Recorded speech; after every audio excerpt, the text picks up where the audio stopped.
એક દિવસ મહામંત્રી દીર્ઘચારાયણે રાજા પ્રસેનજીતને સમાચાર આપ્યા, મહારાજ, શ્રાવસ્તીના વિહારમાં મહાત્મા બુદ્ધ પધાર્યા છે. અરે વાહ, આ તો ધન્યતાની ક્ષણ છે. પાલખી તૈયાર કરાવો, અમે તેમના દર્શન કરીશું. મહાત્મા બુદ્ધ મોટા સંઘમાં પણ શાંતિથી રહી શકે છે, જ્યારે મને તો અંગુલીમાલે કેવો દુઃખી કરી મૂકેલો. રાજાએ પ્રણામ કરી સ્થાન ગ્રહણ કર્યું. મહાત્મા બુદ્ધે અંગુલીમાલના હૃદય પરિવર્તનની વાત વિસ્તારથી કહી. રાજા આભાર માની પ્રસન્ન ચિત્તે વિદાય થયા. થોડા મહિના પછી રાજા પ્રસેનજીતને અસુખ જેવું વર્તાવા લાગ્યું. સ્વસ્થ દેખાતા રાજા બેચેન રહેવા લાગ્યા. રાજકાજમાં મન પરોવવું ભારે થઈ પડ્યું. રાજવૈદ્ય સ્ફૂર્તિ વધારવા, બેચેની ઘટાડવા જાત જાતની ઔષધિઓ આપી, પણ રાજાની સ્થિતિમાં કોઈ સુધારો જોવા ન મળ્યો. તે કમ અને રાજકારભાર ચલાવતા એક દિવસે મહારાજ, નગર પાસેના વિહારમાં મહાત્મા બુદ્ધ પધારી રહ્યા છે. મહામંત્રીએ તો તાબડતોડ પાલખી તૈયાર કરાવી દીધી. સવારી ઉપડી, મહાત્મા બુદ્ધ, આપ આટલા મોટા સંઘમાં કેવી રીતે શાંતિથી રહી શકો છો? હું પણ મહાજનપદનો સ્વામી છું, કેટલો બેચેન છું. જાણે કે શરીરમાં ચૈતન્ય જ નથી રહ્યું. મારી સમસ્યાનો ઉપાય કરો પ્રભુ.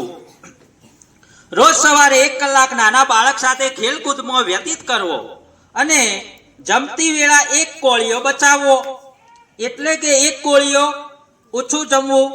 આટલું બોલી બુદ્ધ ધ્યાનસ્થ થયા. રાજા પ્રસેનજીતે બીજા દિવસથી જ બાળક સાથે રમવાનું શરૂ કર્યું. રાજા તો ઘડીકમાં જ થાકી ગયા, પણ મહાત્મા બુદ્ધને યાદ કરીને રાજાએ રમવાનું ચાલુ રાખ્યું. રાજાને હાંફ ચડ્યો, પરસેવો થયો, થાક લાગ્યો. જ્યારે બાળક તો એવું ને એવું જ થનગનતું. રાજા બાળકની ઉર્જા જોઈ આશ્ચર્યચકિત થઈ ગયા.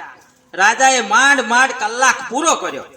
જમતી વખતે રાજાને 1 કોળિયો ઓછો કરવાની ઈચ્છા ન થઈ, પણ મહાત્મા બુદ્ધ પ્રત્યેની શ્રદ્ધાના બળે દરેક વખતે 1 કોળિયો ઓછું જમ્યા.